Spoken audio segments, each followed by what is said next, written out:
প্রতিদিন দল বেঁধে শত শত পাখি মমতা হোটেল অ্যান্ড রেস্টুরেন্টের খাবার খেতে আসে, ঠিক যেন ঘড়ি ধরে তাদের এই আসা যাওয়া। সকাল 6:30টার আগ দিয়েই কোটচাঁদপুর পৌর শহরের মেইন বাজারের পুরাতন হোস্টেলের সামনের ওই খাবার বিক্রেতা প্রতিষ্ঠানটি ঘিরে চলে তাদের গমনাগমন।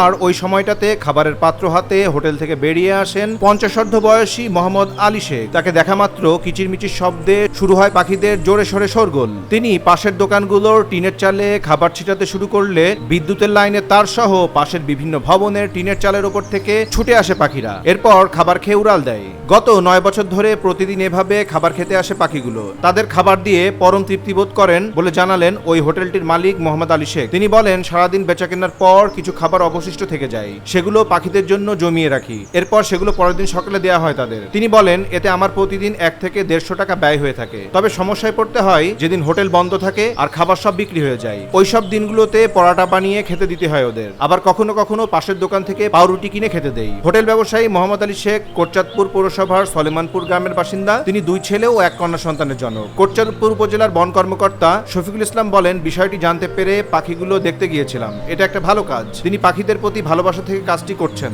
নিউজ ডেস্ক, দৈনিক রানার।